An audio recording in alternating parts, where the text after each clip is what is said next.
สบายดีคลิปต่อไปนี้แม่นจะมาสอนการป้อนสัตว์ยาแม่ก่อนอื่นเข้ามาที่แอปเลือกตัวเก่าของหาการติดตั้งเลือกสังทีของป้อนอยู่เหมือนสินักสนับ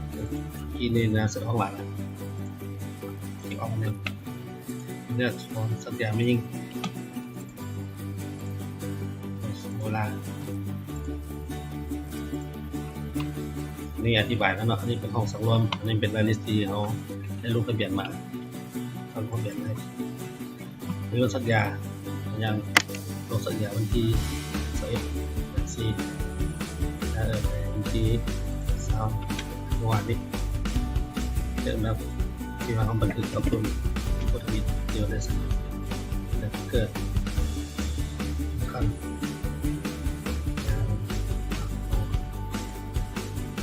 นี่เกิดของเราเนาะเดือน1 2 ปี2ครับนี่เนาะอย่างว่าคนต่างประเทศอย่างที่เป็น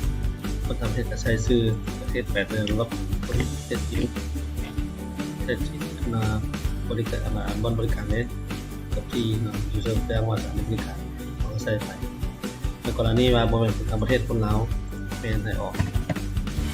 เตือนไว้คนลาวเขาเองเกิดอย่างคนที่เขตอื่นเป็นอย่างอ่ะหนึ่งคือคนที่เขตอื่นอย่างคืออยู่ตรงสลีแล้วมาจากพี่น้องเลยขอสัญญาอยู่สถานที่บริการเขาสักอยู่เป็นคนอยู่เมืองสำคัญว่าซะเนาะนี่มันสถานที่ที่เรียกว่าแขกที่เป็นคนแข่งในเมืองแดงก็ให้บันทึกตามจริงครับสักยุ่งบอกเขาก็เป็นที่อันนี้เป็นกรณีว่าคนอยู่เมืองอื่นแขกอื่นมาสร้างน้ำเขาอันนี้กรณีที่2เป็นคนมาจากนครหลวงเองแต่ว่าเป็นคนเมืองอื่นที่อันนี้ก็อย่างว่ามาสักอยู่เมืองศรีนาแต่ว่าคนอยู่เมืองสันทองมาจากพี่น้องก็คือกันกับคนมาจากเขตอื่นเนาะมาสักกันเก่าเป็นตัวนี้แล้ววันนี้คนเขาเองตัวอย่างคนอยู่ตรงขอบเขตอาณาเขตของเขาเอง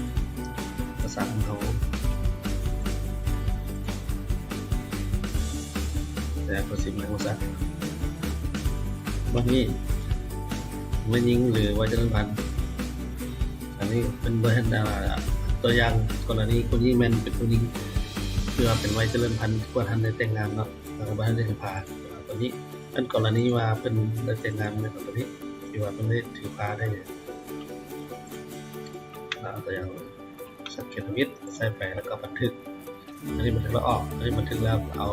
ตัวเราเป็นข้อมูลใหม่มาภายหลังที่เขาได้พูดข้อมูลกรอกข้อมูลเขานี้เมื่อแล้วมันจะรายงานอยู่นี่เนาะอันนี้เป็นข้อมูลสังรวมแล้วเวลากดบันทึกปุ๊บตัวนี้นะมันจะเต้นมันถือว่าเป็นอันสำเร็จในข้าพเจ้า